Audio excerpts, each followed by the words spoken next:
আমি তো প্রেম করছি, আমি সবাইকেই বলছি। ওর সাথে যদি প্রেমও করি আমি বলবো না। সময় হলে ডিরেক্ট বিয়ের কথাটাই বলবো।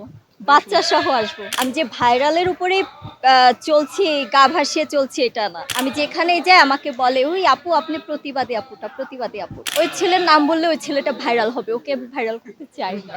অনেকে আমাকে একটু টিটকারি মারে যারা আমাকে চিনে না। কিন্তু আমার মূলত পরিচিতিটা আসলে দহন সিনেমার মাধ্যমে পেয়েছে। জ্যাজ মাল্টিমিডিয়ার আব্দুল আজিজ ভাই যখন আমাকে সবার সামনে অ্যাজ এ হিরোইন হিসেবে পরিচয় করিয়ে দিয়েছিলেন, তারপর থেকে কিন্তু আমি রাজরিপা হিসেবে ইন্ডাস্ট্রিতে পরিচিত। তারপরে আমার উপরে আসলে জার্নালিস্ট যারা আছে ভাই বোনেরা, তারা আমাকে যথেষ্ট সাপোর্ট দিয়েছে। একটা ভালো কাজ করলেও আমাকে নিয়ে রাজরিপা নামের উপরে নিউজ করেছে এবং সবার কাছে পরিচয় করে দেওয়ার ট্রাই করেছে যে আজকে যদি আপনারা আমার সামনে না আসতেন, স্ক্রিনে যদি মানুষ আমাকে না দেখতো তাহলে কি আমাকে চিনতো?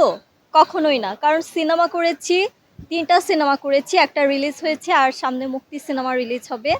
আর পরে ময়না তো ১৪ই ফেব্রুয়ারি, জ্যাজ মাল্টিমিডিয়ার ময়না ১৪ই ফেব্রুয়ারি রিলিজ হবে। তো আসলে সিনেমাগুলোর রিলিজের আগে যে আমাকে এভাবে চিনে, আমি যে একদমই কাজ করিনি তা না। আমি যে ভাইরালের উপরেই চলছি, গা ভাসিয়ে চলছি এটা না।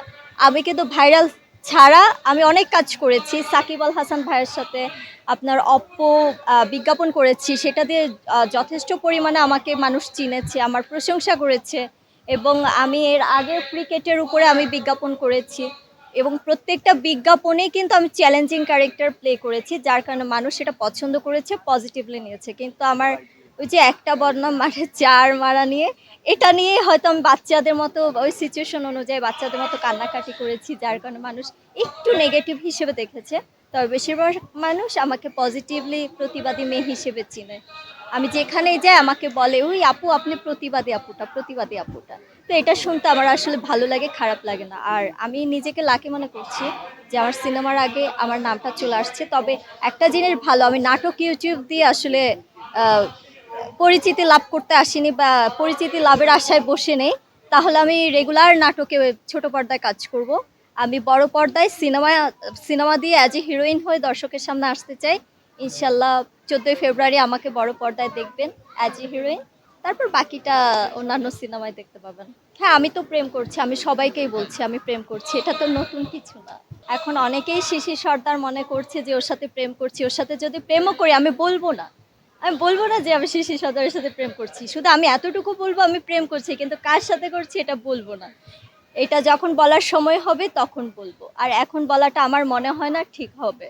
সময় অনুযায়ী আমি আমার রিলেশনের কথা বলবো এবং রিলেশন বাদ দেন। সময় হলে ডিরেক্ট বিয়ের কথাটাই বলবো। বাচ্চা সহ আসবো।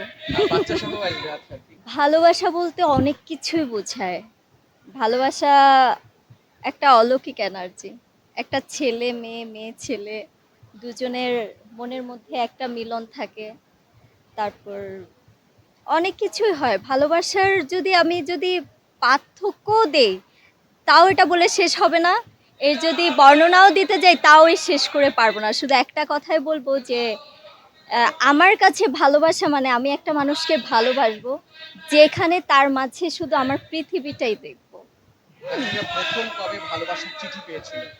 আমি ভালোবাসার লাভ লেটার পেয়েছি ক্লাস 4 থাকতে।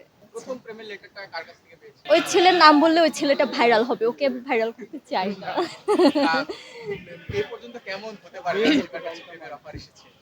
প্রেমের অফার অনেক আসছে, বহুবার আসছে, কিন্তু আমি অ্যাকসেপ্ট করিনি। অনেকে ডিরেক্ট অফার করেছে, আবার অনেকে ভয় অফার করতে পারতো না। আমার ১৪ই ফেব্রুয়ারি জ্যাজ মাল্টিমিডিয়ার ময়না সিনেমা রিলিজ হবে। তো আশা করি বড় পর্দায় অ্যাজ এ হিরোইন আপনারা আমাকে দেখতে পাবেন। আপনারা আমার সাথে থাকুন। আর আপনি একটা প্রশ্ন করেছেন যে শিশির সর্দারের সাথে কাজ করছি কিনা বা প্রেম টেম যাই হোক, এগুলা লাভ লাভ বাদ দেন। আমাদের প্রফেশন অনুযায়ী আমরা দুজনেই কাজ করছি একসাথে, দুজনে মৃত্যু ১৯ সিনেমা করব এবং শিশির সর্দার খুবই ভালো একজন ছেলে, খুবই ভালো, শুধু ভালো ছেলে না, ও দেখতে সুদর্শন, ওর অভিনয় সুন্দর, আমরা একসাথে কাজ করছি। ইনশাল্লাহ যদি আল্লাহ যদি ওর কপালে ভালো কিছু লিখে রাখে, সামনে আছে, ওই একদিন স্টার হবে। আজকে আমি এখানে বলে দিলাম, যদি ওর জায়গাটা ধরে রাখতে পারে।